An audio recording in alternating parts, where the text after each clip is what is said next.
MIT는 통곡을 해서 통곡. 이 일꾼과 연인 얘기를 한두 번 들은 게 아니에요. 그런데 MIT 한국 간사들이 뒤집어져가지고 울면서 나한테 MIT 목요일날 간사의 모임에 이거 다시 한번 해주세요.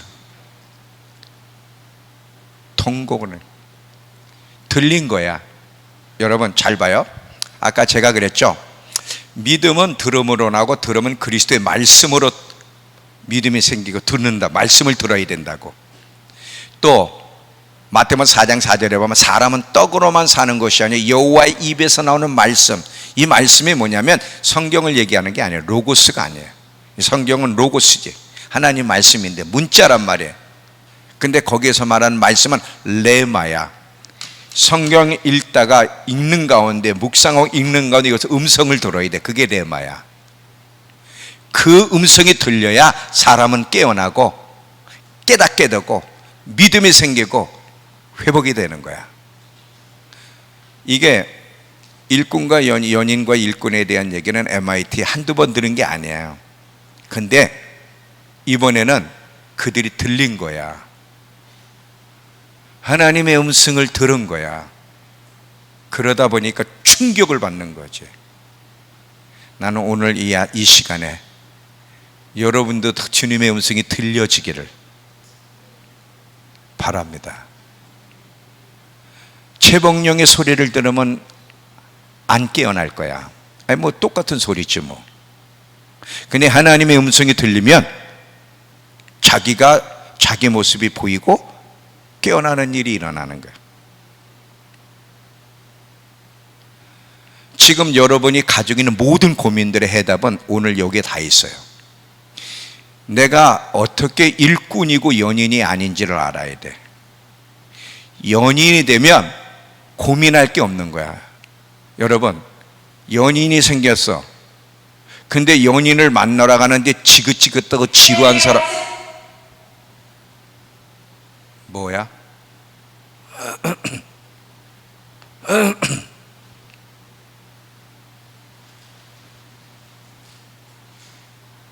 뭐 하다 잃어버렸어? 어?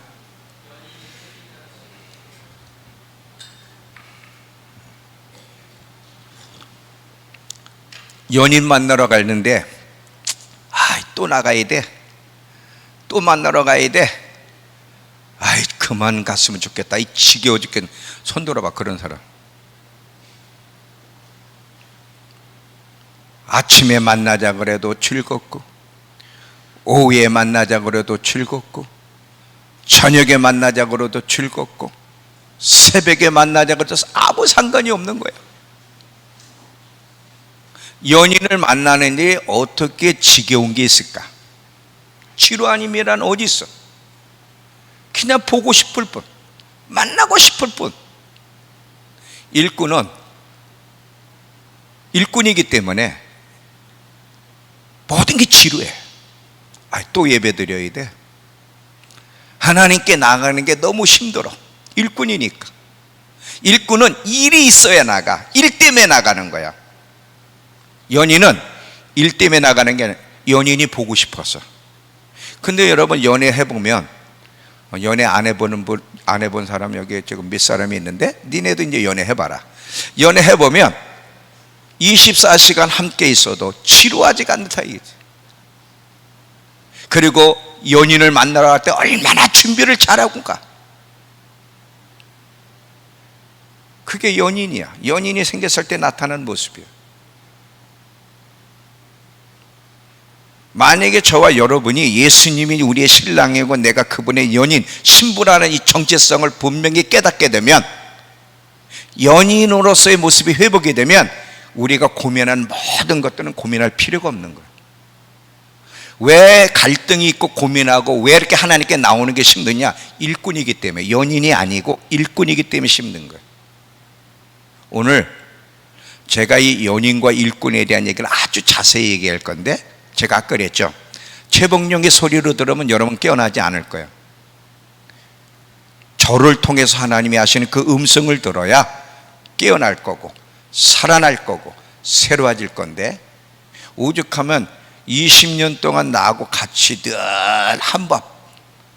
한밥 먹으면서 20년 동안 들은 메시지 통곡을 했을까? 이제 깨어난 거야. 들린 거야. 오늘이 그 밤이 되기를. 사실 저는 오늘 성도들이 다 나오기를 기대했어. 이 소리를 들어야 되기 때문에. 하여튼 여기 나온 사람이라도 오늘 하나님의 음성이 들려지길 바랍니다. 사람은 떡으로 사는 것이 아니라 여호와의 입에서 나올 레마 말씀으로 산다는 걸. 레마로. 자, 이 연인과 일꾼에 대해서 우리 말씀 한번 보고 시작합니다. 계시록 2장.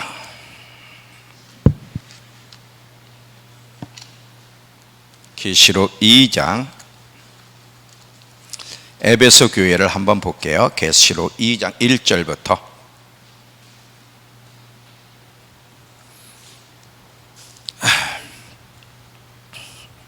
에베소 교회 사자에게 편지하라.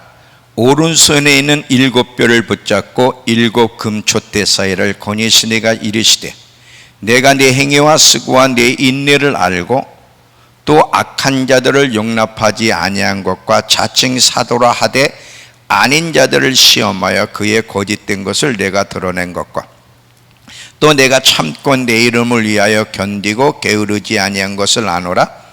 그러나 너를 책망할 것이 있나니 너의 처음 사랑을 버렸느니라. 그러므로 어디서 떨어졌는지를 생각하고 회개하여 처음 행위를 가지라. 만일 그리하지 아니하고 회개하지 아니하면 내가 네게 가서 내 촛대를 그 자리에서 옮기리라. 오직 내게 이것이 있으니 내가 니골라당의 행위를 미워하는도다. 나도 이것을 미워하노라. 귀 있는 자는 성령의 교회들에게 하시는 말씀을 들을지어다. 이기는 그에게는 내가 하나님 낙원에 있는 생명나무의 열매를 주어 먹게 하리라. 에베소 교회는 일꾼으로서는 손색이 없어요. 근데 뭐가 지금 문제냐면 연인을 잃어버린 거예요. 연인, 첫사랑을. 일꾼으로서는 손색이 없는데 연인으로는 빵점이에요. 첫사랑을 잃어버린 빵점.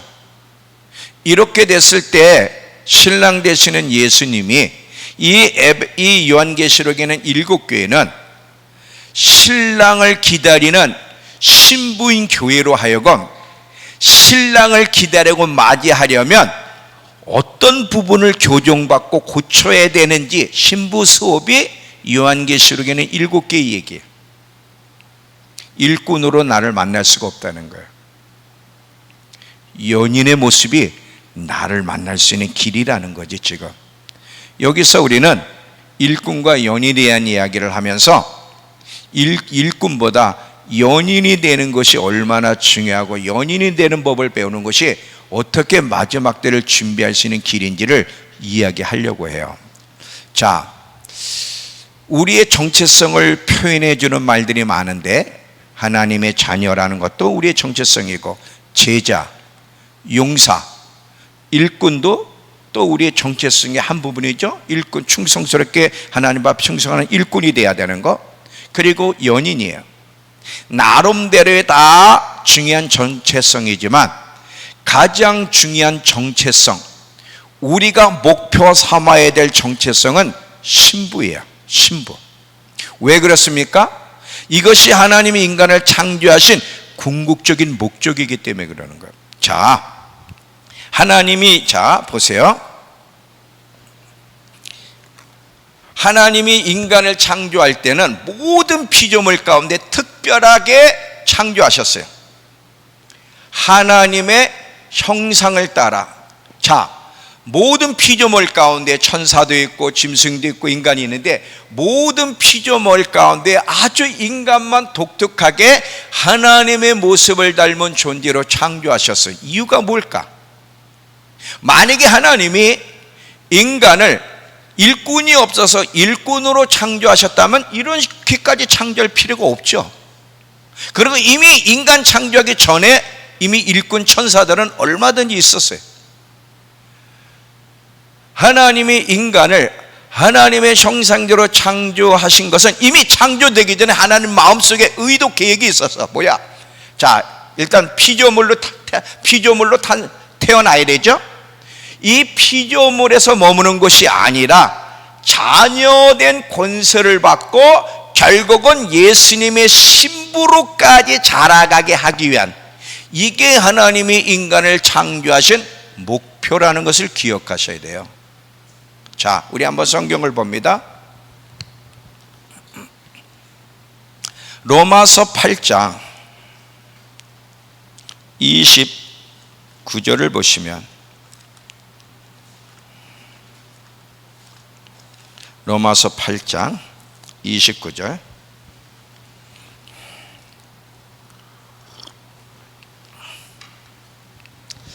하나님이 미리 아신 자들을 또한 그 아들의 형상을 본받게 하기 위하여 미리 정하셨으니 이는 그로 많은 형제 중에 맏아들이 되게 하려 하셨다.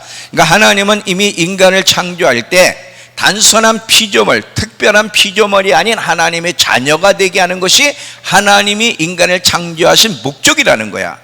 근데 여기서 끝나는 것이 아니라 성경 전체를 보면, 특별히 요한계시록 19장을 보면 그 인간이 신부가 되어 신랑 되신 예수님과 결혼식하는 혼인잔치에 참여하게 하는 것이 하나님의 목표라고 하는 것을 또 우리가 보게 되죠. 계시록 19장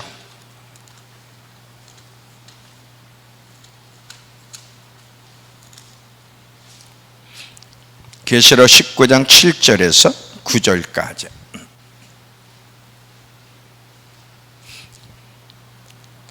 할렐루야, 주 우리 하나님 곧 전능하신 이가 통치하시도다.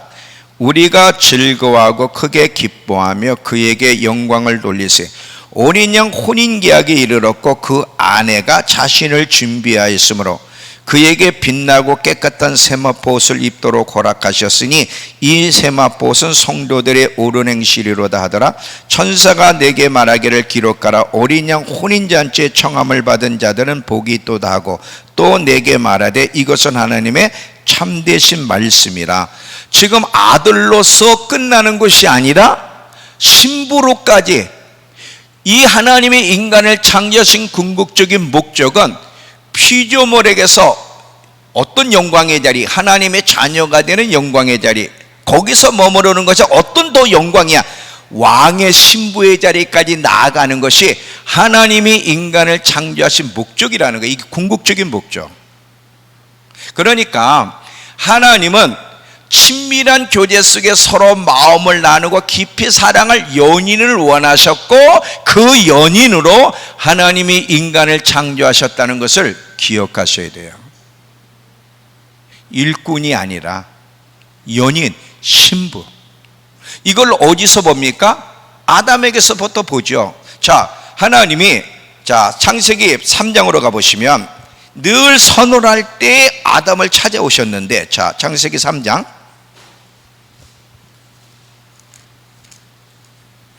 8절에서 9절을 보시면,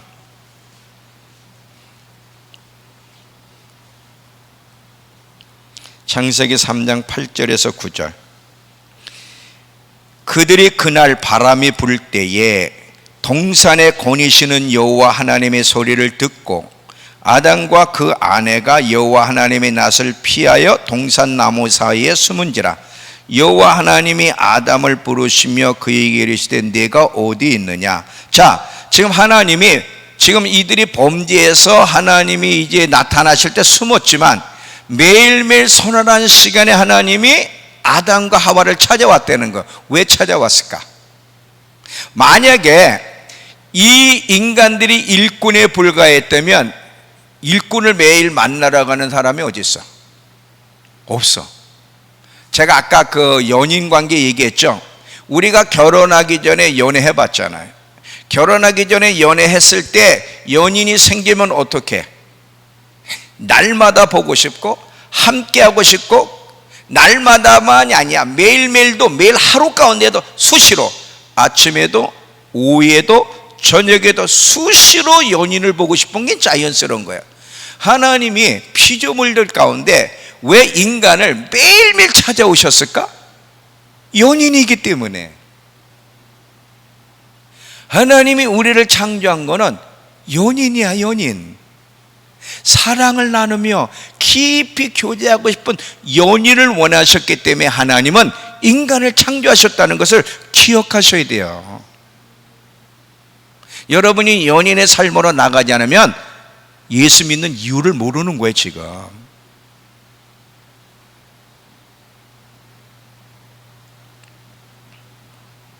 인간과 가까이 지내면서 깊이 교제하고 싶어하는 하나님의 열망, 깊이 사랑을 나누고 싶어하는 하나님의 강렬한 열망이 인간을 창조했는데, 안타깝게도 인간이 범죄함으로 말미암아 그 영광의 자리에 이르지 못했다 그랬잖아요. 로마서 3장 23절에 모든 사람이 죄를 범하였음에 하나님의 영광에 이르지, 하나님이 예비하신 자리에 이르지 못했다. 하나님이 예비하신 자리가 어느 자리야? 신부의 자리예요. 피조물에게서 아들로, 거기서 신부에게까지, 이게 하나님이 예비해 놓으신 영광의 자리인데, 인간이 범죄함으로 그 영광의 자리에 이르지 못하고 오히려 쫓겨나서 멸망의 길을 가게 됐는데, 이 멸망의 길을 가게 된 인간들을 하나님이 구원하신 이유는 뭐냐면 그 하나님의 열망을 이루시기 위해서예요. 하나님의 열망은 인간이 타락해도 식지 않고 포기하지 않고, 이 강렬한 하나님의 열망이, 지금 제가 우리 아들 그 설교를 다 손으로 쳐요. 계속 손으로 치면서 반복해서 읽고 반복해서 읽고 읽다 보니까 그 하나님이 우리가 연약해도 얼마나 우리를 사랑하시는지. 근데 성경에 하나님의 풍성한, 영어로는 리치라 그러는데, 리치, 이 리치란 말을 어디에 썼냐, 어디다 썼는지 성원이 혹시 아냐? 너는 알 것 같은데.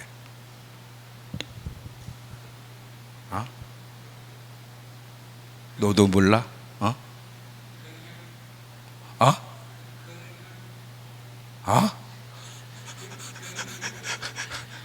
명확하게 얘기해, 못 알아듣겠어. 긍휼. 그래, 제가 맞았어. 긍휼하심이란 단어에만 리치를 썼대. 풍성한 긍휼을 따라.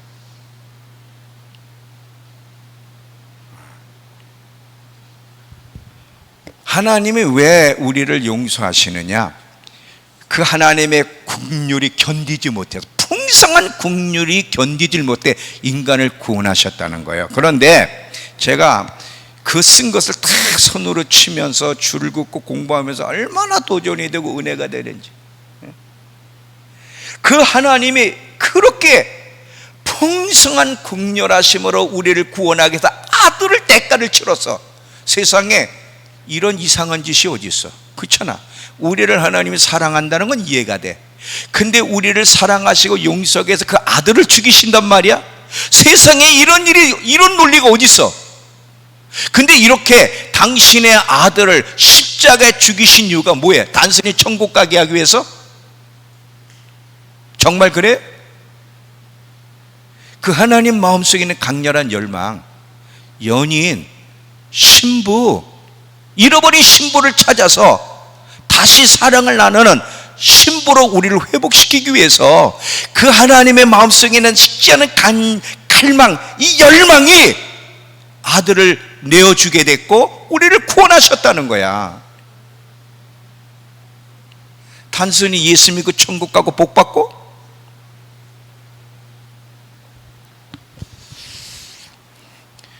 어떤 면에서 우리는 시작부터 잘못했어. 시작부터가 틀렸어. 이게 깨달아져야 돼.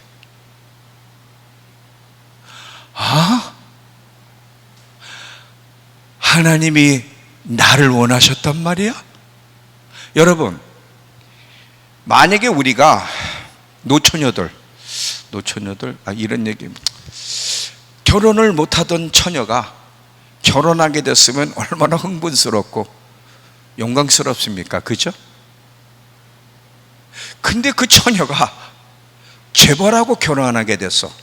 재벌의 며느리 들어가게 됐어. 그게 사실이라면 그거보다 영광스럽고 황홀한 일이 어디 있어? 그런데 재벌이 아니라 하나님의 아들 예수 그리스도의 신부로 우리가 정해졌다는 사실, 우리가 신부로 결혼하기로 이미 확정된 약혼자라는 사실이 마음에 와닿으면 이것처럼 영광스럽고 황홀한 일이 어디 있어? 문제는 뭐냐면 지식으로는 내가 예수를 믿고 거듭나는 순간 하나님의 자녀가 되었고 약혼녀가 돼서 예수님과 결혼하기로 작정된 신부라는 것은 지식으로는 가지고 있는데 마음에 와닿지 않는 게 이게 문제예요. 여러분, 마음에 와닿으면 자, 우리 결혼한 종수하고 상미한테 물어봐. 자, 쟤네들의 결혼이 딱 결정이 됐어. 그러면 몇 개월 전부터 준비했는지 물어봐. 얘네한테 몇 개월 전부터. 한 달 전부터 준비하느냐, 2달 전부터 준비하느냐, 몇 개월 전부터 준비하는지. 내가 결혼하게 됐다는 게 느껴지면 그때부터 진짜 결혼하기로 이게 작정되고 그게 확실하고 느껴지면 그때부터 흥분되면서 결혼 준비를 하는 거예요. 흥분되면서. 근데 왜 우리는 예수님이 신부라는데 흥분도 안 되고 준비를 안 하고 있을까? 마음에 와닿지는 않은 거야. 지식으로는 가지고 있는데 마음에 결혼한다는 게 확정되고 마음에 와닿으면 그때부터는 설레고 계속 준비가 되듯이 그것이 당연한데, 근데 왜 우리는 결혼 준비를 안 하느냐면 이게 마음에 와닿지 않기 때문에 그래. 그는 왜 마음에 와닿지 않아? 그건 다음 시간에 얘기하고 오늘은 연인과 일꾼에 대해서만 좀 집중적으로 얘기할 거예요. 이게 지식은 가지고 있는데 이게 마음에서 느껴져야 되는데, 믿어져야 되는데, 그러면 사람이 달라지는데, 결혼이라는 게 정말 내가 결혼하게 됐구나, 진짜 결혼 안 해, 이게 사실이면 달라지듯이 내가 정말 예수님과 결혼하게 된 신부란 사실이 와닿고 느껴지면 결혼 준비를 할 텐데 안 한다 이거지.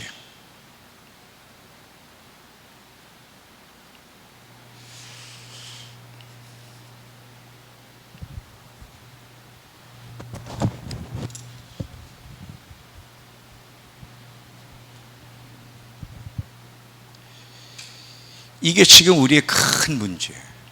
이게 딜레마야. 내가 예수 그리스도의 자녀, 예수 그리스도를 믿음으로 하나님의 자녀가 됐고 신부가 됐다는 거예요. 그럼 결혼식을 준비하고 있느냐는 거지. 지금 여러분 길에서 벗어났어. 지금 길에서 벗어나니까 예수 믿어도 행복하진 않은 거예요. 지금 모든 5만 가지 문제는 그 길에서 벗어날 때 문제가 생겨요. 벗어나. 그 문제 해결은 다시 제자리로 돌아와야 돼. 돌아오지 않으면 계속 방황하는 거예요. 계속해서 영적으로, 정서적으로, 육신적으로 계속 방황하는 이유는 그 진리에서 벗어났기 때문에 그러는 거예요. 여러분 또 보세요.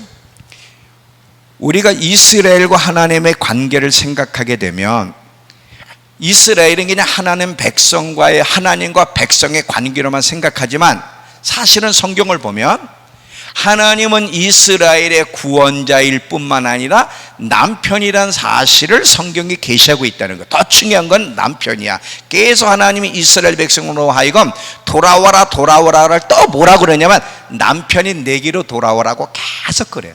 자, 예레미야 2장, 지금부터는 영상을 쭉 봅니다. 예레미야 2장 2절서부터 한번 쭉 볼게요.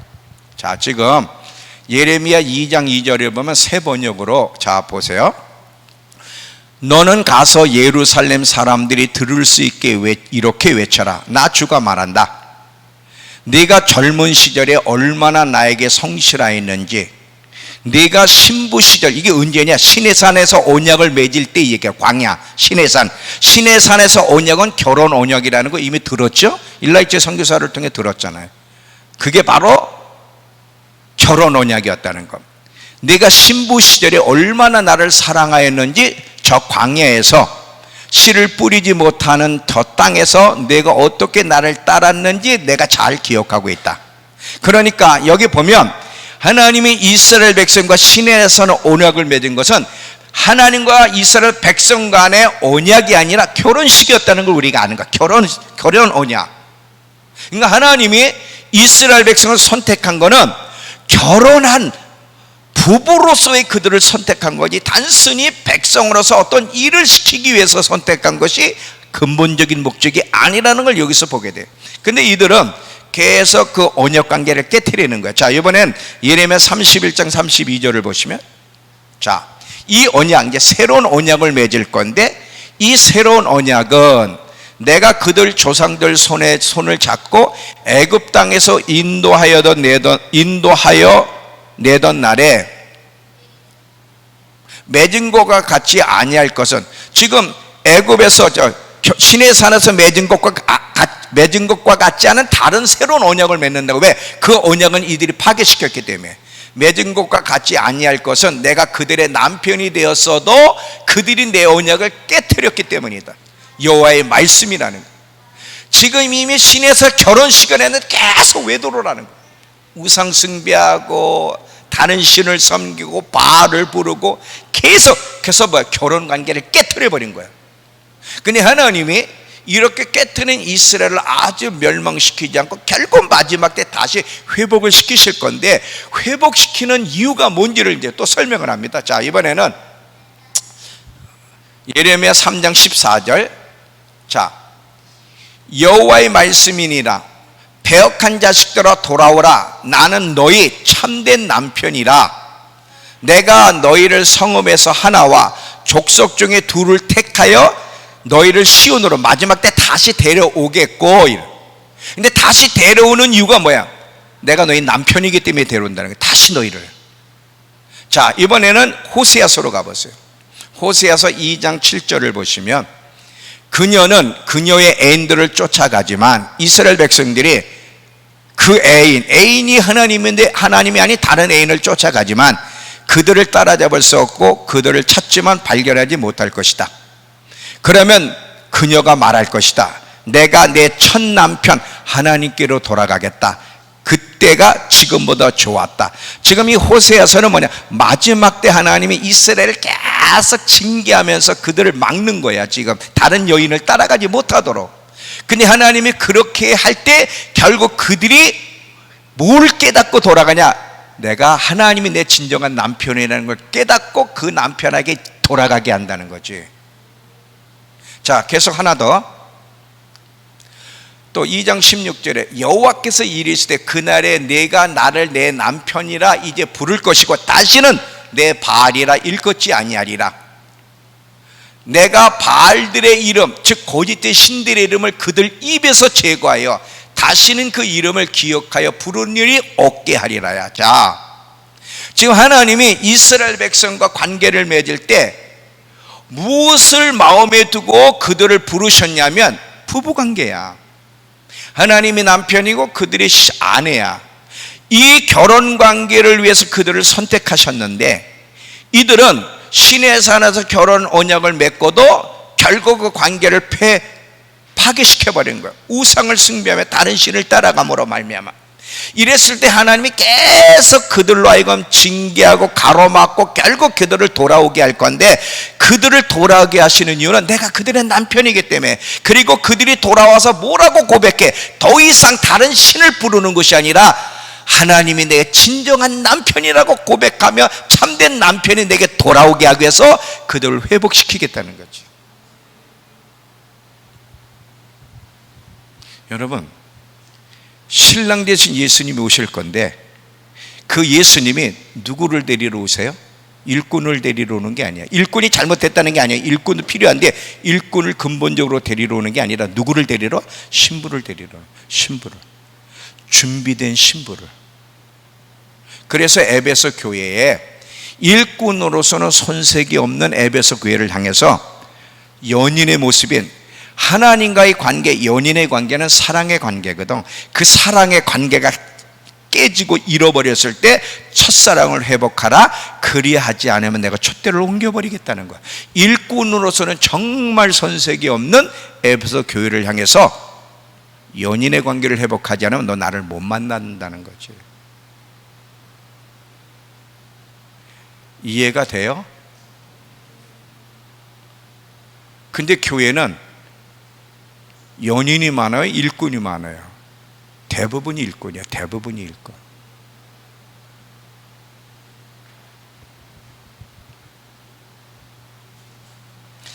또 보세요. 성경 전체는 한마디로 결혼식으로 시작해서 결혼식으로 끝나는 게 성경의 이야기야. 창세기부터 계시록까지. 지금 이스라엘 백성도 계속 결혼관계를 얘기한다 그랬죠. 성소의 지성소라고 불리는 부분이 아가서인데, 이 아가서가 성경의 중심인데, 이 아가서가 무슨 내용의 책이에요? 신부에 대한 이야기예요. 미성숙한 신부를 어떻게 성숙한 신부로 만드는가의 이야기가 아가서 얘기야. 신부의 얘기지 일꾼의 얘기가 아니라는 거죠. 우리 이번 컨퍼런스는 어웨이커닝 컨퍼런스였지만 전에는 무슨 컨퍼런스 이름이? 킹스 하이웨이예요. 킹스 하이웨이, 왕의 대로를 준비하라, 주의 길을 예비하라는 건데, 자 그러면 예수님이 오실 길을 예비한다는 건데, 어떻게 예비하는 것이 주님이 오실 길을 예비하는 걸까? 핵심은요, 신부로 준비하는 거예요. 왜 신부로 준비해야 되냐면, 예수님이 다시 오시는 목적이 결혼식을 위한 거거든. 물론 악을 심판하고 이 세상을 다시 되찾고 통치하기 위해서 오시는 건 당연한데, 뿐만 아니라 성대한 결혼식을 위해서 오는 거예요. 초림 때는 신부를 찾는 거야. 잘 보세요. 이스라엘의 결혼 풍속을 보면 이 신랑이 결혼하려면 신부를 찾아야 되잖아요. 그 영화 있었지? 영화 이름은 뭐였지? 우리 그때 언약? 언약. 그거 보면 신랑이 한눈에 반해서 딱 이 신부를 보는 순간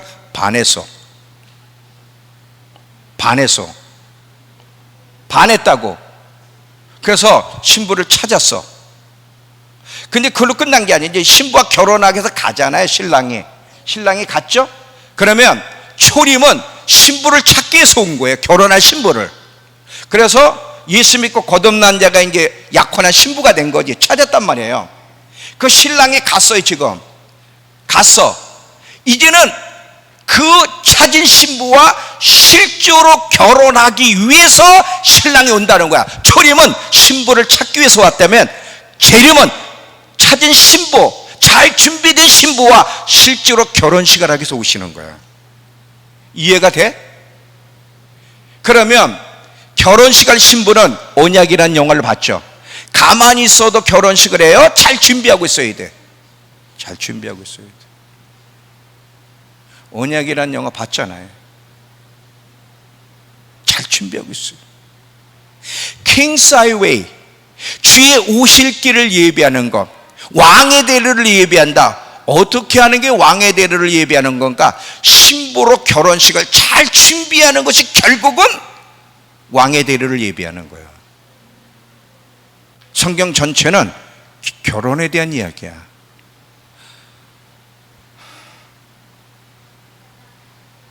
이해가 돼요? 안번 가니까 조는 사람이 없더만. 안번에 보니까요, 사람들이 너무 충격을 받아서 그런지 사람이 말씀이 신선하고 충격을 받으면 졸질 않아. 근데 말씀이 신선하지 않고 충격이 안 되면 졸아.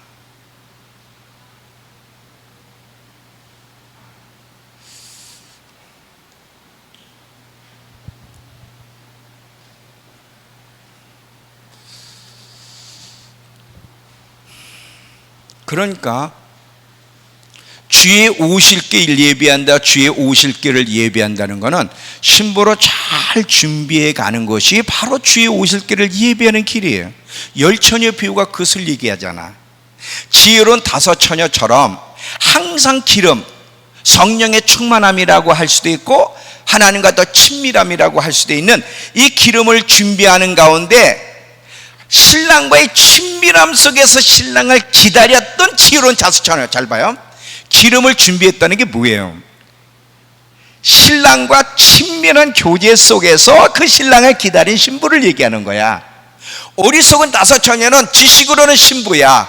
근데 그 신랑을 사모함도 친밀한 특별한 교제도 없이 신랑을 기다린 거야.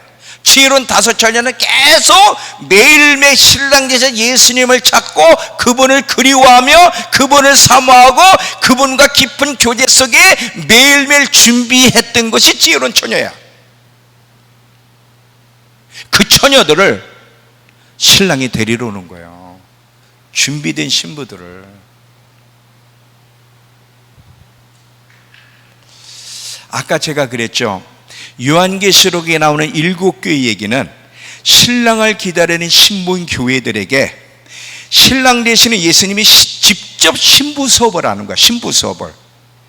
왜냐하면 신랑이 신랑 마음에 드는 신부로 만들어야 되는데, 우리 보통 결혼하면 신랑의 마음에 드니까 결혼하지 신랑의 마음에 안 들면 결혼을 해요? 신랑도 신부가 마음에 들어야 되고 신부도 신랑이 마음에 들어야 결혼하잖아요. 그러면 이제 결혼할 신랑 되신 예수님이 결혼하고 싶은 신부가 돼야 결혼할 거 아니에요.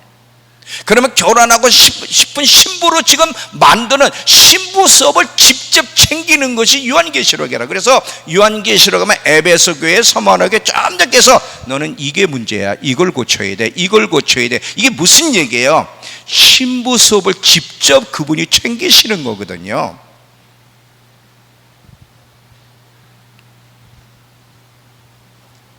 신랑을 매료시킬 수 있는, 신랑을 반하게 할 수 있는 요소가 있어야 될 신부가, 이걸 어떻게,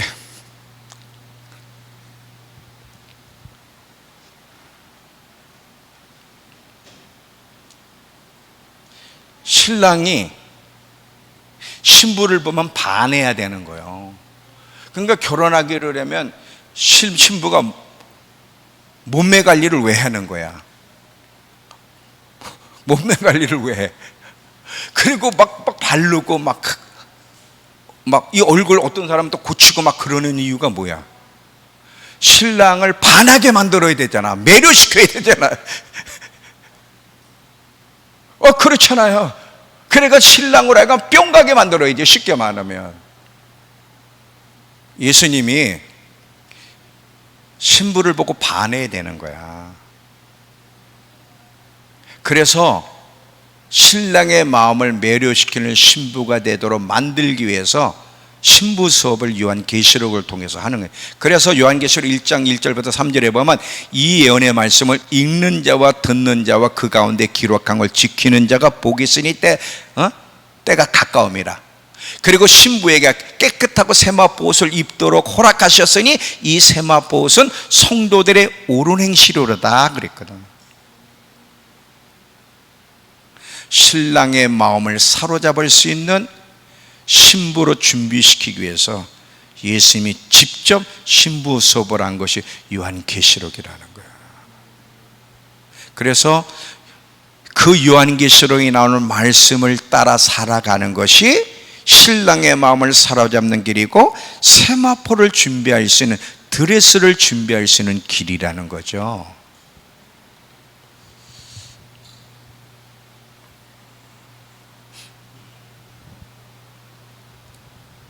지금 이 사실들을 보면 성경 전체는 결혼식으로 시작해서 결혼식으로 끝나는 신부 수업에 대한 내용이라고 해도 과언이 아니라는 거예요.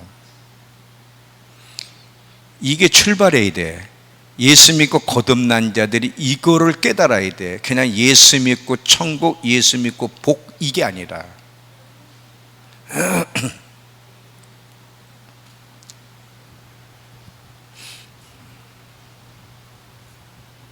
우리 너무나 이 구원 문제에 대해서 우리 중심적인 게 문제예요. 예수 믿어서 천국 가게 됐고, 예수 믿고 잘 믿으면 복 받고, 다 필요하죠. 근데 이거보다 더 중요한 것은 깨진 언약 관계를 다시 회복시켜서 신부로 준비시키기 위해서 십자가 사건, 구원의 사건이 있다는 사실이 사실은 더 근본적이고 중요한데, 많은 그리스도인들이 신부로 준비하는 게 뭔지를 모르고서 그냥 교회 일꾼은 많은데 신부들이 적다는 것이 참 문제인 거예요.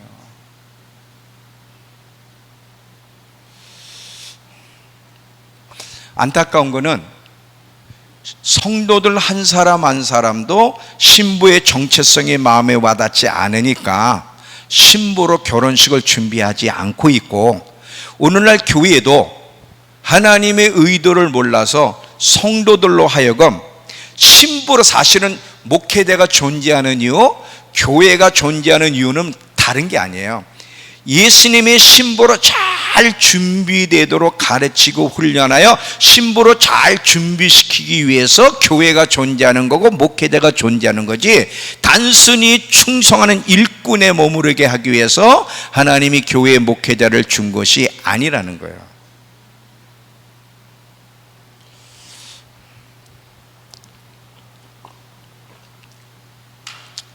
이 하나님의 의도와는 전혀 관계없이 신부가 많아야 되는데 대부분의 일꾼들은 남아있다는 것은 하나님이 원하시는 원래 모습이 아니란 사실을 기억하셔야 됩니다. 여기까지 이해가 되셨죠? 자, 그러면 왜 그렇게 하나님이 연인, 신부를 원하시는가? 일꾼도 필요하지만 먼저는 연인이 먼저 돼야 돼. 사실은 연인이 되면요, 일꾼의 모습은 그 안에 다 있어요. 일꾼에게는 신부의 모습이 없지만 신부 안에는 일꾼의 모습이 있다. 어떤 면에서요, 신부는요, 일꾼이 할 수 없는 한계를 뛰어넘는 행동과 투자가 있어. 자, 우리가 하나님 앞에 물질을 드리거나 충성할 때 일꾼은 시키는 것만 해. 근데 연인은 한계를 뛰어넘는 행동을 해. 자, 예를 들면 야곱이 라헬을 너무 사랑했어요. 너무 사랑하니까 그 라헬을 얻기 위해서 라반 아버지 그 삼촌이 제시한 게 뭐예요? 너 7년 동안 내 밑에서 일꾼으로 종로로 타면, 내 일꾼으로 일하면 네가 사랑하는 라헬을 줄게. 그랬을 때 성경이 뭐라 그래? 7년을 수일처럼 지나갔다는 거예요. 일꾼에게는 7년이 70년이에요. 일꾼은 일이기 때문에. 근데 연인에게는 연인을 위해 봉사하는 게 일이 아니야. 그게 즐거움이야. 즐거움이기 때문에 그게 수일처럼 지나가는 거야. 교회 안에 하나님께 충성할 때 일꾼이 충성하는 것과 연인이 충성하는 것은 전혀 다른 거야. 투자도 보면요, 베다니 마리아가 자기 전 재산 옥합을 깨서 주님 앞에 드렸어요. 일꾼은요, 항상 만지작거려. 만지작. 얼마를 내야 되나? 얼마를 내야 되나? 일꾼은. 연인은 연인한테 주는데 뭐가 아까워? 다 줘도. 연인을 만나러 오는데 예배 시간이 얼마나 즐거워. 오늘 예배를 갈까 말까. 오늘 금요일이고 피곤한데. 연인은 고민할 게 없어요. 일꾼은 고민을 해. 일꾼이니까. 일꾼은 모든 게 일이야. 그게 지치고 피곤해. 연인은 연인을 위한 모든 것이 일이 아니라 즐거움이야. 그래서 지치지 않고 피곤하지 않은 거예요. 제가 왜 피곤하지 않아? 제가 지쳐있는 모습 보여요? 왜 그렇죠? 하나님의 일을 연인의 일로 생각하면 모든 게 즐거운 거야. 그럼 지치질 않아. 엘리야가 지쳤죠. 근데 엘리야가 지쳤는데 잘 봐요. 엘리야는 일꾼의 대표적인 사람이에요. 물불을 가리지 않고 얼마나 엄청난 일을 했습니까? 엄청난 일을 하다가 지쳤어. 엘리야가 지쳐서 로뎀나무에서 지쳐 쓰러졌잖아요. 왜 쓰러졌어? 지금 엘리야의 여기서 문제는 뭐냐면 연인의 관계를 너무 일에 집중하다 보니까, 사역에 집중하다 보니까 연인의 관계를 놓쳐버린 거야. 그러니까 지쳐서 쓰러졌어요. 지쳐 쓰러졌을 때 하나님이 천사를 통해 하늘의 양식을 주니까, 잘 봐요, 하늘의 양식을 주니까 다시 새 힘을 얻는 거예요. 하늘의 양식을 먹으면 연인에게는 하나님이 주시는 하늘의 양식이 있어. 에베소 교회에 처음 사랑을 회복하면 하나님이 회복하고 이기는 자에게 뭘 주겠다 그랬죠? 이기는 자에게는 뭘 줘?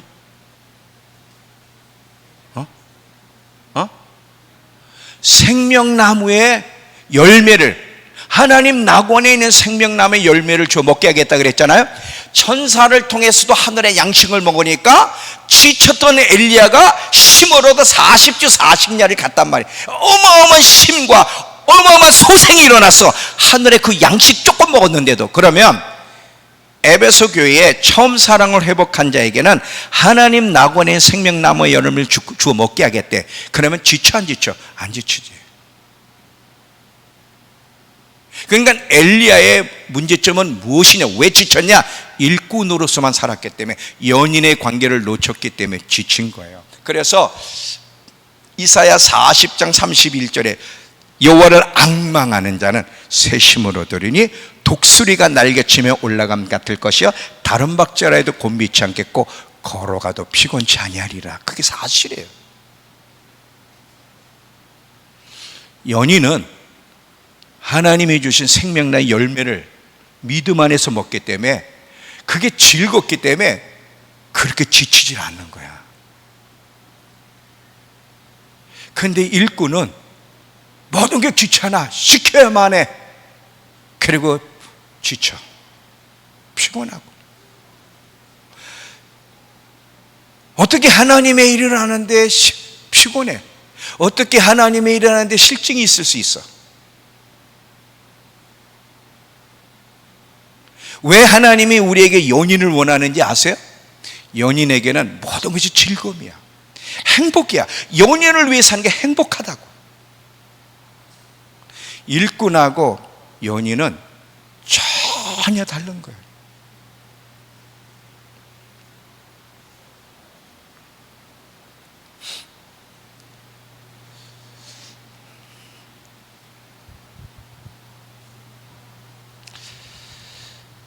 하나님은 그래서 일꾼이 되기 전에 먼저 연인이 되기를 바라시는 거예요. 나무에도 열매와 잎사귀가 있는데 뭐가 중요해? 잎사귀가 중요해? 열매가 중요해? 열매가 중요해. 열매가 있고 잎사귀가 있어야 돼. 열매 없는 잎사귀는 쓸모가 없는 거예요. 연인이 열매라면 일꾼은 잎사귀야. 잎사귀도 필요하지만 연인이 먼저고 연인 안에서 일꾼이 돼야만 그것이 하나님이 원하는 건강한 신앙의 모습이야. 연인, 열매가 없는 신앙은 하나님 볼 때 참된 신앙의 모습이 아니라는 것을 반드시 기억하셔야 돼요. 자, 또 보세요. 이 연인과 일꾼은 하나님 앞에 나아가는 이유와 목적이 달라요. 연인은 무슨 일 때문에 부탁이 있어서 나가는 것보다 관계 때문에 나가는 거야. 사역 때문에 하나님께 도와달라고 나가는 게 아니라 너무 그분이 연인이고 보고 싶고 교제하고 싶어서. 왜 연인 사이에는 용무가 있기 때문에 전화하거나 만나는 게 아니잖아요. 너무 좋으니까 그냥 만나는 거거든. 전화도 너무 좋으니까. 자기 왜 전화했어? 자기 왜 전화했어? 왜 전화했어? 나 돈 필요해. 이런 인간은 없거든. 자기 왜 전화했어? 아니, 왜 전화하기는? 자기 보고 싶어서지. 그게 전부야. 나 돈이 지금 필요한데, 그게 아니라고. 내 가구도 웃기네. 연인이 보고 싶었어. 만나고 싶고 함께하고 싶었어. 그분이 누구냐 알고 싶어서 나가는 용무 목적이 달라. 일꾼은 일이 있어. 근데 이 일을 내려면 도움이 필요한 거야. 사역에도 도움이 필요하고 자기가 또 하고 있는 일에 바라는 도움이 필요하니까 나가는 거야. 나가는 목적이 달라. 또 하나는 뭐냐면 일꾼은 도움이 구해 새벽기도 갔다? 그 다음엔 안 나가. 자기 용무가 끝났으니까. 근데 연인은 새벽에 나갔다고 안 나가는 게 아니라 아침에 또 나가, 점심에 또 나가, 저녁에 또 나가. 왜? 왜는 뭐 물어보나만 하지. 연인을 보는데 아침 새벽에 봤다고 그 다음 땡이야? 일꾼은 새벽에 하나님 앞에 용무가 있어 나가다 딱 기도 끝나면 그 다음에 기억을 안 해. 생각도 없어. 자기 볼일 보느라고 다 시간을 다 보내. 연인은 그게 아니야. 너무너무 보고 싶으니까 새벽에도 나갔는데 아침에 또 보고 싶은 거야. 점심에 또 보고 싶은 거야. 저녁에 또 보고 싶은 거야. 틈만 나면, 시간만 나면 자꾸 주님 앞에 나가. 골방이 없으면 트럭에서 앉아서라도, 자가용에서 앉아서라도, 아니면 사람이 없는 데 나가서라도 계속 생각과 관심을 주님께 집중해. 틈만 나면, 시간만 나면. 일꾼은 틈만 나면, 시간 나면 핸드폰을 봐. 일꾼은 새벽에 딱 1시간 나가면 끝이야. 용무가 끝났어. 저녁에 안 와. 일꾼이니까. 연인은 왜 와? 연인을 보고 싶으니까. 너무너무 보고 싶은데 견딜 수가 없는 거야. 너 조금 아까 왔잖아. 왜 또 오면 안 돼? 제가 우리 집사람 이혼할 때 백화점에서 지점도 강사로 있는데 문 열기 전에 갔어. 다 알아. 거기 직원들이 다, 백화점 직원들이. 어머, 오셨네요. 너도 연애해봐라. 근데 점심 먹기니 또 왔어. 또 오셨어요. 보고 싶은 건 어떻게 해? 점심 먹고 오후에 또 갔어. 또 오셨어요. 너도 연애해보라니까. 너 연애 안 해봤지? 너 연애할 때 조심해야 돼. 자주 만나야 돼. 일주일에 한 번씩 만나면 안 돼. 알았지?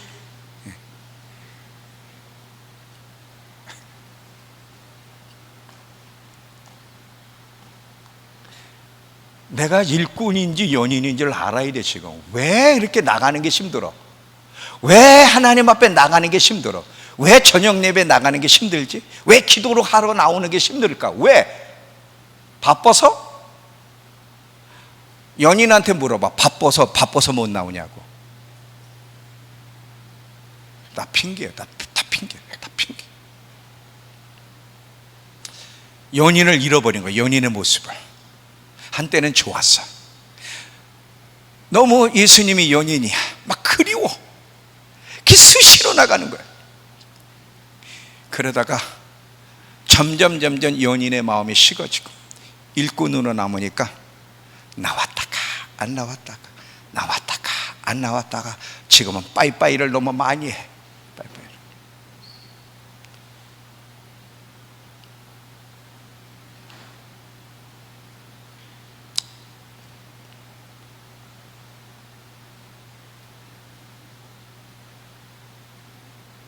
내가 일꾼인가 연인인가?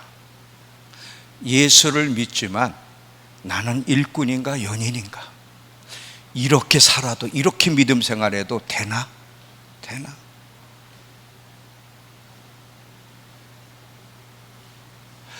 아들까지 내주셨는데, 아들까지.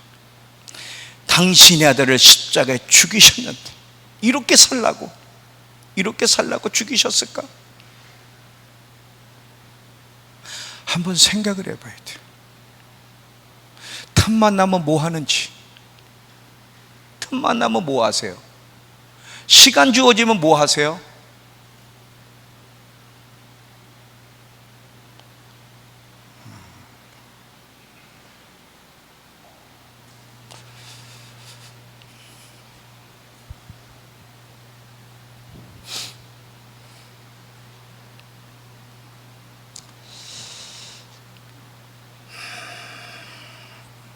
점점 예수 믿는 게 힘들어져. 하나님 앞에 나가는 게 힘들어. 하나님 앞에 나와도 오래 머무르질 못해. 성경을 읽어도 오래 못 읽어. 기도를 해도 오래 못해. 하나님께 나와도 오래 머물 수가 없어. 왜 그럴까?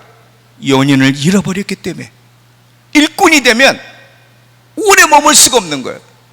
즐거움이 없는데 연인이 돼야만 하루 종일 함께 있어도 지루하지가 않는 거예요.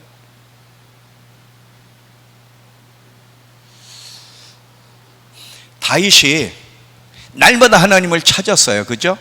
다윗이 날마다 하나님을 찾아서 사슴이 시냇물을 찾게 갈급함처럼 내 영혼이 여호와를 찾았다 그러는데, 다윗이 하나님을 그 찾은 이유가 뭐예요? 원수로부터 구해달라고? 시편 27편 4절에 봐요. 군대가 나를 대적하여 진칠지라도 나는 두렵지 않으며 전쟁이 일어나 나를 치료할지라도 나는 여전히 태어나리로다.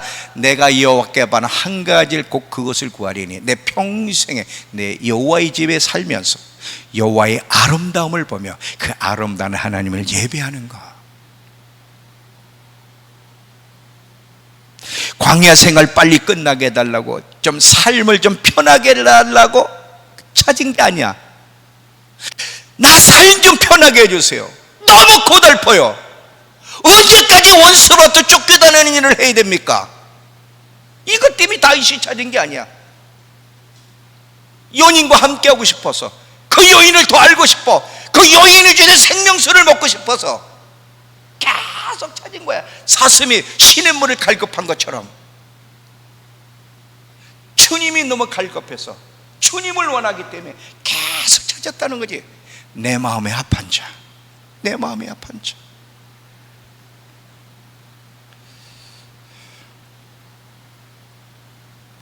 이런 연인들을 볼 수 있다면, 우리 교회가 지금까지 이걸 배운 거예요. 지금까지 이 연인의 삶이 뭔지를 지금까지 우린 배웠어. 얼마나 연인들이 많은지, 나는 지금 연인의 모습을 가지고 있는가, 아니면 일꾼으로 전락하고 있는지를 한번 돌아보라 이거지.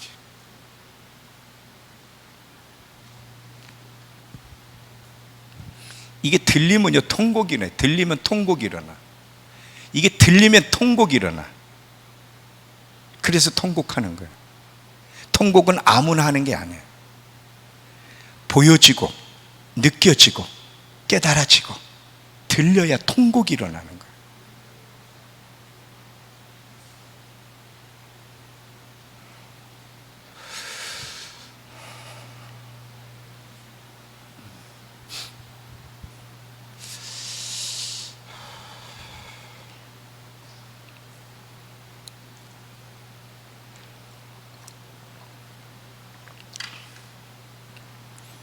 제가 목회 35년,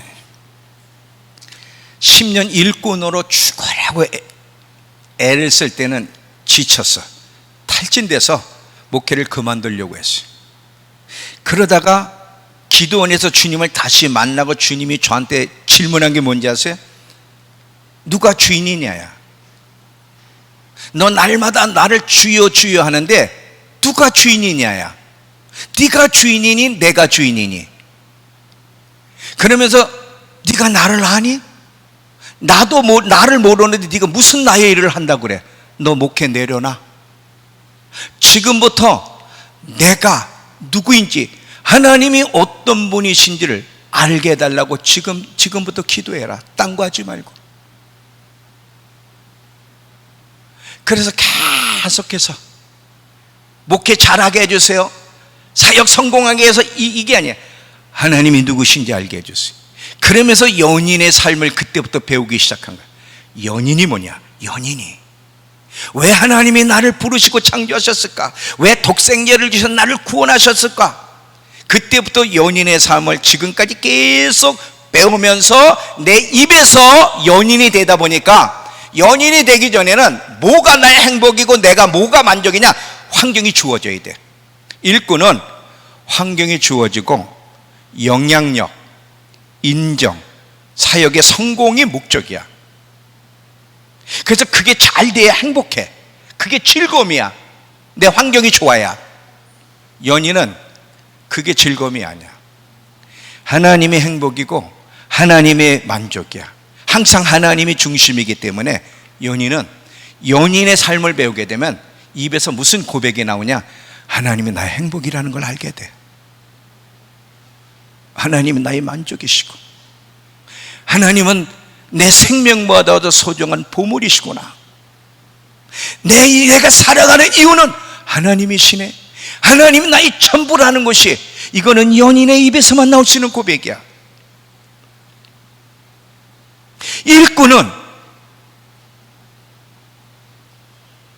사역의 성공, 삶의 성공, 영향력, 인정. 이게 모세와 아론의 차이야. 아론은 왜 금송아지를 만들어줬어?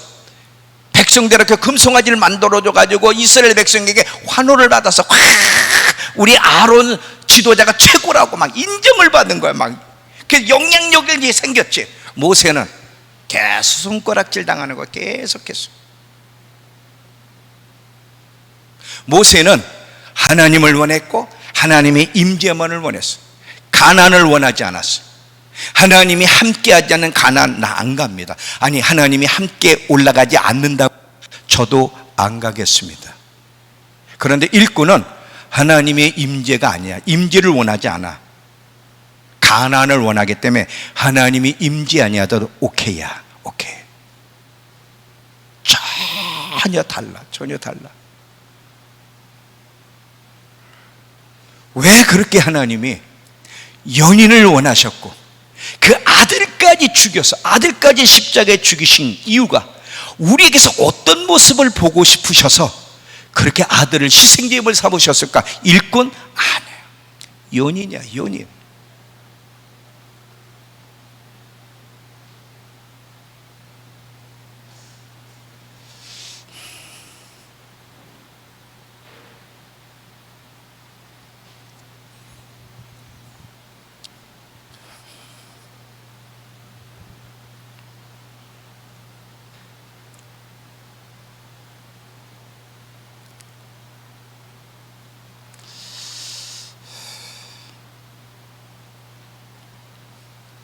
일꾼과 연인의 차이 이해가 되세요? 왜 연인이 돼야 되는지 아시겠어요? 우리 믿음교회 하나님이 어떤 모습을 원하실까? 일꾼을 원하실까? 연인을 원하실까? 아까 그랬죠? 연인은 일꾼이 할 수 없는 한계 넘는 행동이 가능하다고. 근데 일꾼은 그 일, 시키는 일만 해. 그리고 그것이 즐겁질 않아.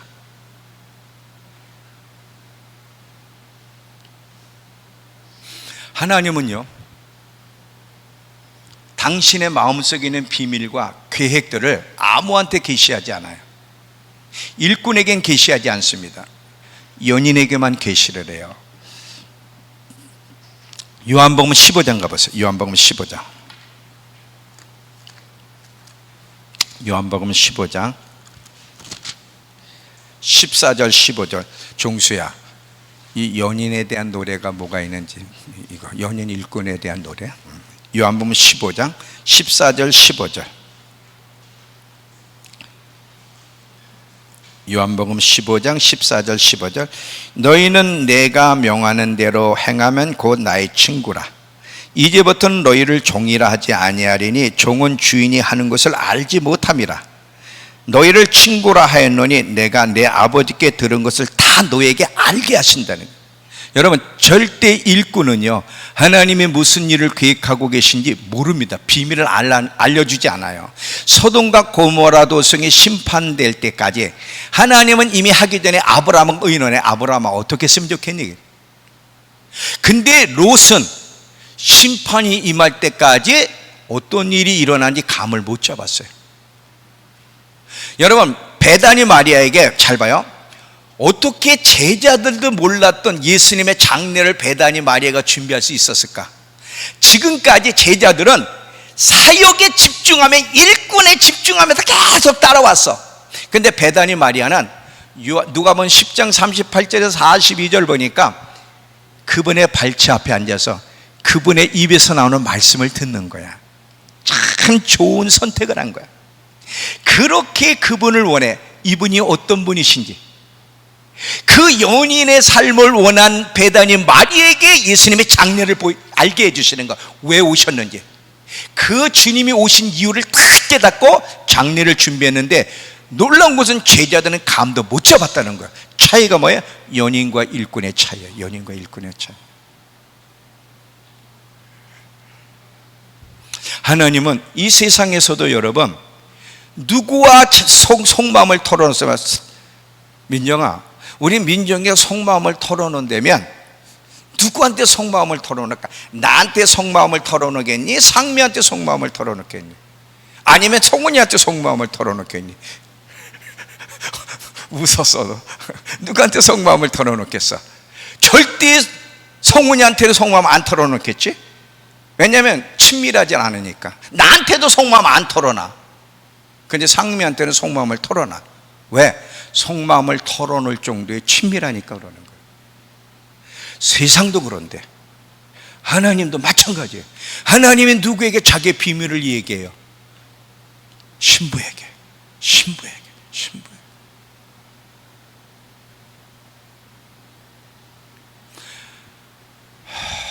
절대 하나님은 신부와 일꾼을 동등하게 취급하지 않습니다. 절대 취급이 달라. 일꾼도 사랑하시지만 절대 대우가 달라. 에녹을 보세요. 하나님은 너무너무 사랑했기 때문에 에녹을 죽음을 맛보아지고 데려가셨어요. 노아는요, 모두가 다 심판받을 때 방주를 만들게 해서 보호해 주셨어요. 베다니 마리아에게는 예수님의 장례를 미리 알려줬어요. 다른 사람에게도 아니고. 예수님이 부활하실 때 부활의 첫 부활의 영광은 누가 경험했습니까? 막달라 마리아가 경험했어요. 다니엘이 마지막 때는 계시를 받았어요. 큰 은총을 받은 다니엘아 하면서 그 다니엘에게 마지막 때의 모든 계시를 제공했어요. 아무나에게 주는 게 아니야. 연인에게 대하는 것과 일꾼에게 대하는 것은 전혀 다릅니다. 똑같지 않아요. 말라기 3장에도 보면 3장 16절에 여호와를 경외하는 자와 그 이름을 존중히 여기는 자를 여호와의 기념책에 따로 기록해 놓고 그들을 특별한 소유로 삼을 거라 그랬어요. 대우가 똑같지 않아요.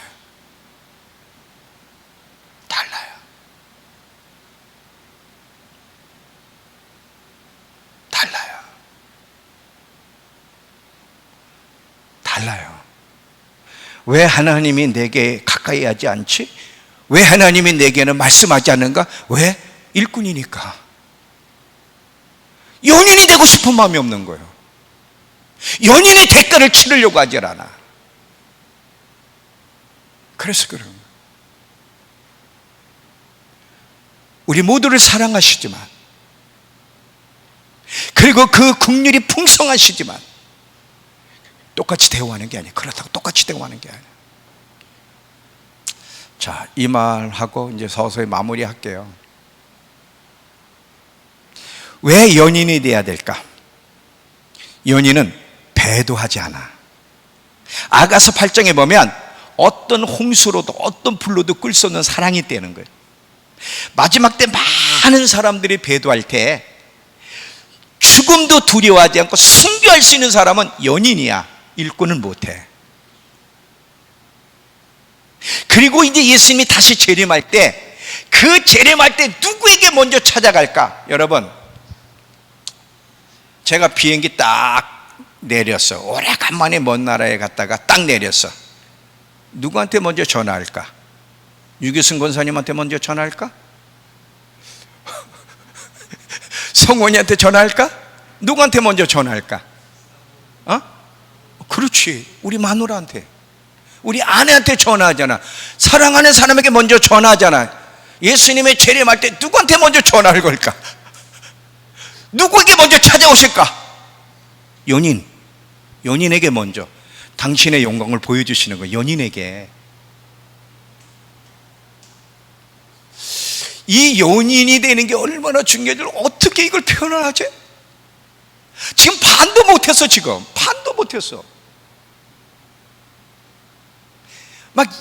요 정도만 얘기해 줬는데 안 본 사람이 한 번도 들어본 적이 없거든. 우리 매일 듣지만 막 뒤집어져 버렸어요. 통곡을 하고. 그러니까 이 연인 이걸 듣고요, 그 처녀가 그 다음날 직장에서 너 집회 가면 직장 자른다 그러는데 너무 궁금하다는 거야. 그 다음 과정이 뭔지, 무슨 설교를 오늘 할지가 그렇게 궁금해가지고 결국은 고민하다 잘라라 그러고 왔대. 잘라라 그러고. 어떤 일이 벌어진지 아세요? 만성 척추 디스크 때문에 고생하는 할머니가 있어요. 뭐 할머니도 아니지, 요즘 70이면 뭐 할머니가 있는데, 만성 디스크에서 매일 그렇게 아팠대. 하루라도 이렇게 허리를 편하게 펼 수가 없는 할머니가 이 중간에 딱 앉았었어. 그런데 둘째 날 회개, 첫째 날이 회개였어요. 회개를 설교하고 둘째 날이 하나님을 알아가는 삶. 그냥 막 그 사람들은 한 번도 무릎을 꿇어본 적이 없어가지고 무릎을 꿇었더니 무릎을 못 꿇어가지고 이러고 있다가 다 이러고 있어. 무릎을 못 꿇어. 이게 너무 아프니까 무릎을 꿇으라고. 그래도 무릎을 꿇으라고. 그러니까 이분은 무릎을 못 꿇어. 일어났는데 기도하는데 어떤 일이 벌어졌냐면, 다 기도하는데 지금 계속 통증이 아팠는데 갑자기 통증이 없어지더래. 통증이 없어져가지고 지금 4박 5일 했잖아요. 끝날 때까지 통증이 없더래. 계속 없더래. 날라갔대, 통증이. 하나님의 임재가 있는 것은 역사가 있어요. 역사가 있어요. 임재가 있으면. 건드리지도 않았는데 그냥 하나님의 임재가 너무 강하니까 그냥 치유가 일어나는 거예요.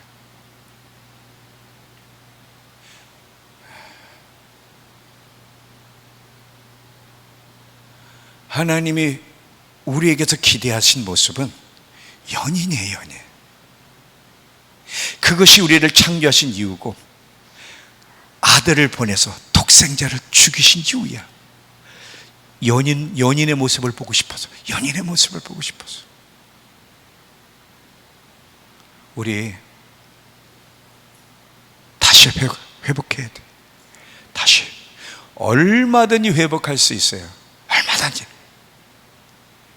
그 일렉지 선교사 그랬죠. 그 아가서 설명하면서 참 나도 은혜를 받았는데, 행동은 못했는데, 아직 행동은 안 했는데, 네 연인이 되겠으면, 그 말 고백에 감동받아가지고 네 말이, 네 한마디가 내 마음을 사로잡는구나. 그 아가서에 나오잖아요. 목도리, 이거 뭐야, 구슬 하나.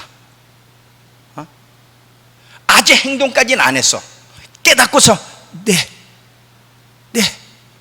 연인이 되겠습니다. 그 입술의 고백 보고도 주님이 감동하신다고. 와.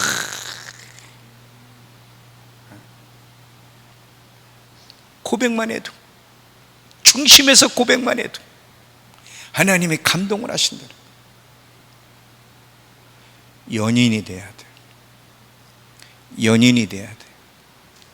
연인으로 준비하는 가운데 예수님을 만나야 돼.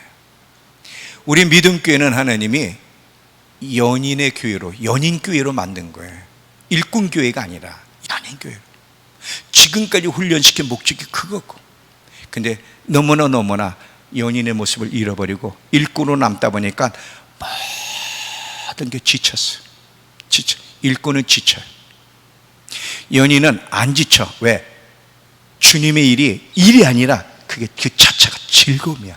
즐거움. 만약에 여러분이 주님을 섬기는 가운데 지쳐 있다면 돌아봐야 돼. 내가 일꾼으로 지금 전락해 있지 않는지. 연인이 되면 모든 것이 즐겁고 모든 것이 신바람. 자, 이제 결론이요.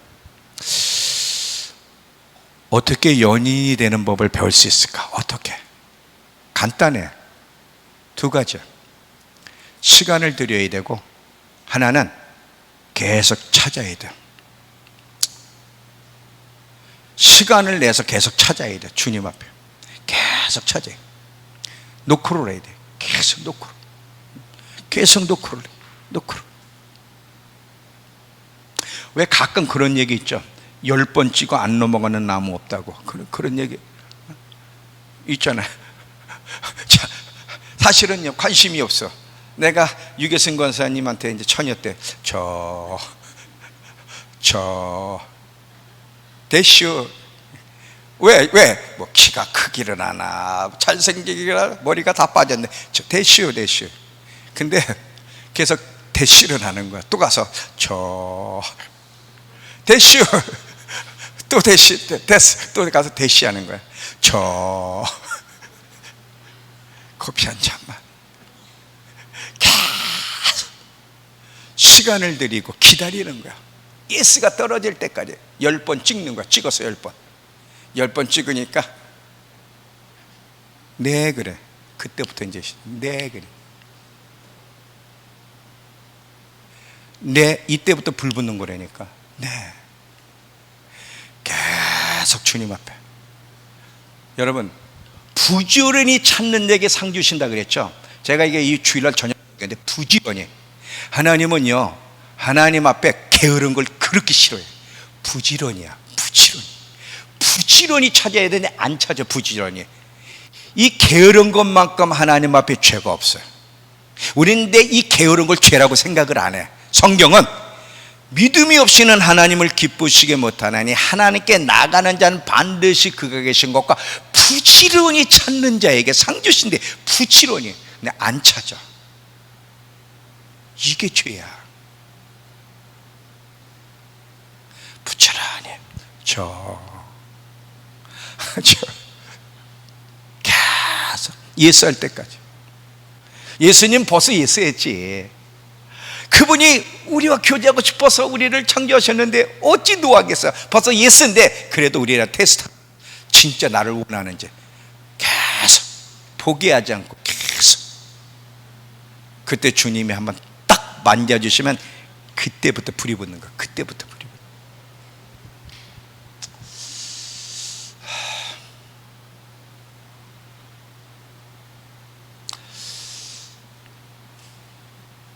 제가 이 연인의 삶을 배우지 못했으면 저는 목회를 포기했을 거야 아마. 지금 우리 합신 후배들이 나를 찾아왔어요. 나를 내쫓은 합신 후배들이 문을 똑똑 두드려. 이틀 전에 문을 똑똑 두드려. 누구세요? 저. 문을 두드리는데 저 하니까 무서운 거지. 이게 또 누구야? 똑똑 계속 두드려. 누구세요? 저. 열어보니까 문을 여니까 내 1년 후배 둘이 찾아온 거야. 반가워가지고. 나보다 한 살이 어려. 그거 64이야 그 둘 다. 아니 목사, 아무개 목사 어떻게 왔어? 보고 싶어서 왔대. 보고 싶어서 왔는데 지쳐가지고 할아버지가 돼가지고. 할아버지 저 진천에 있는데 할아버지들이 돼가지고 지쳐가지고 누구도 은퇴했고 누구는 죽었고 다 지쳐가지고 낙이 없더래. 낙이. 왜 그럴까? 일꾼이니까. 목사님은 평안하셔? 나 봐. 나이는 65인데 체력은 25이야 25세. 어떻게 그럴 수 있어요? 그 얘기를 했어. 나는 연인이 되는 법을 배웠고 당신들은 일꾼이기 때문에 그 차이가 있어. 지치지 않았어요? 아니, 난 더 재밌는데. 나는 은퇴 안 할 거야. 우리 상미가 끔찍하게 생각할지 모르지만 나는 은퇴 안 할 거야.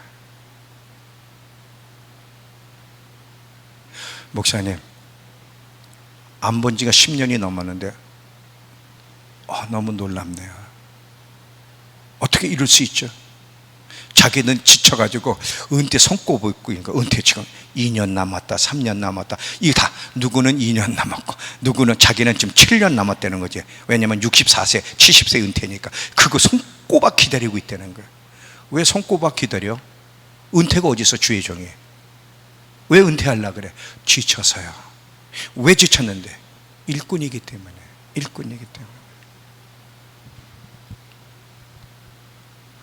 너무 좋은 대화를 나누고 함께 도전을 받고, 아마 시간이 좀 더 있었으면 같이 울었을 거야. 너무 보고 싶은 친구들이었고 막 안타까운 거 막 지쳐가지고. 목사님, 그때가 그리웠습니다. 목사님하고 만나서. 그 사람들은 내가 이단이 아닌 거 다 알아. 자기들 힘이 없으니까 말도 못하고. 죄송합니다. 죄송한 게 뭐가 죄송해요? 그때가 그리웠습니다. 나도 그리워. 목회자든 성도든 일꾼은 지쳤어.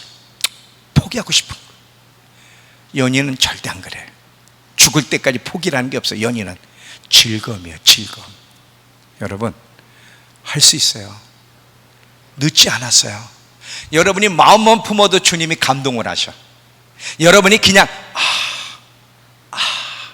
내가 일꾼으로 언젠가부터 전락했구나, 다시 연인으로 회복해야지, 이 마음 품는 것만 해도 주님의 마음을 감동시킬 수 있다는 거예요. 다시 연인으로 회복할 수 있는 우리 모두가 되길 축원합니다. 다 같이 일어나세요.